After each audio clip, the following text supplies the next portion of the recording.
La saison des caisses à savon est officiellement ouverte. Avec l'arrivée des premiers rayons de soleil, les amateurs et professionnels de descente retrouvent les routes pentues de Belgique. Les courses organisées aux quatre coins du pays permettent aux candidats de se mesurer les uns aux autres et de voir qui a le plus beau bolide, mais surtout le plus rapide. Mais avant la compétition, place aux essais libres, comme ici à Louvain-la-Neuve, où notre reporter Xavier Pacanella s'est rendu.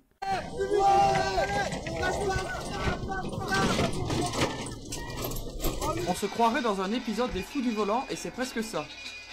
Les candidats qui sont venus s'affronter aujourd'hui roulent à toute allure pour la victoire. Et pourtant à la clé, pas grand chose à gagner, comme nous l'explique Frédéric Grignard, vice-champion d'Europe depuis 2 ans. On va se battre comme si à la clé il y avait 50 000 € à gagner.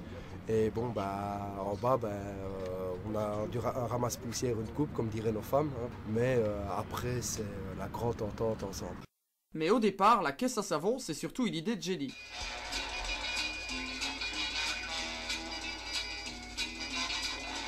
USA 1933. Le pays connaît un véritable essor automobile. Surfant sur la vague, un commerçant décide de joindre à ses boîtes de savon le plan d'une voiture à construire soi-même et quelques pièces métalliques. C'est un succès, ce qui n'était à la base qu'un jeu est devenu depuis un sport avec de nombreux amateurs.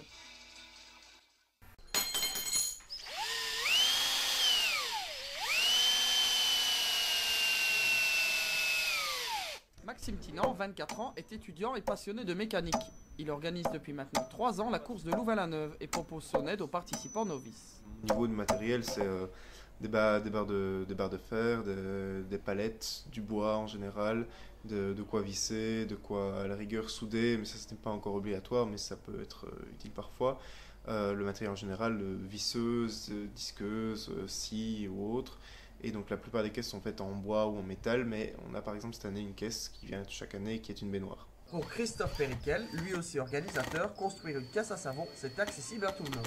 Il y a moyen de faire une caisse à savon à partir de pas mal de choses. Hein. Donc, par exemple, avec une palette en bois, tu peux venir fixer des roues dessus. Système de direction, donc il y a moyen, si tu bricoles un peu, tu soudes ou tu boulonnes un peu des barres et tu récupères un guidon à gauche à droite sur un vélo ou quoi.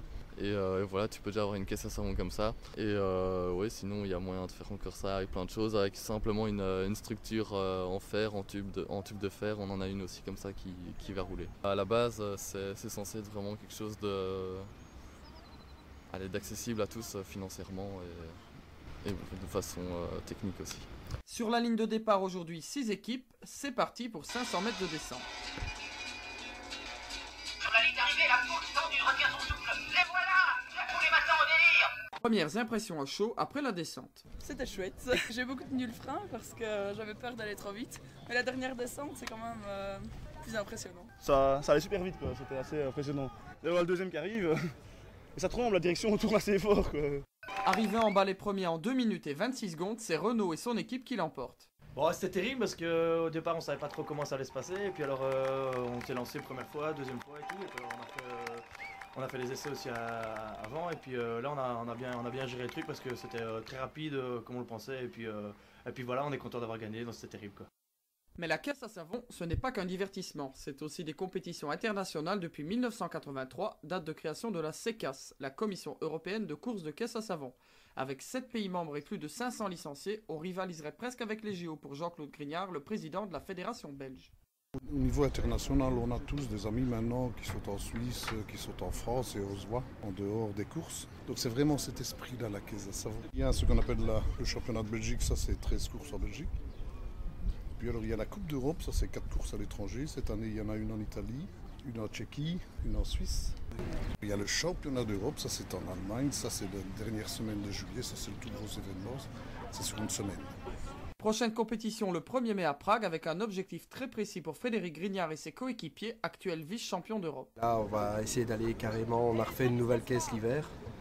Et là, on veut aller chercher la première place. Si la caisse à savon reste une discipline encore très méconnue, elle n'en est pas moins accessible si l'on en croit les affiliés. Une caisse, il faut compter, je vais dire 2000 €.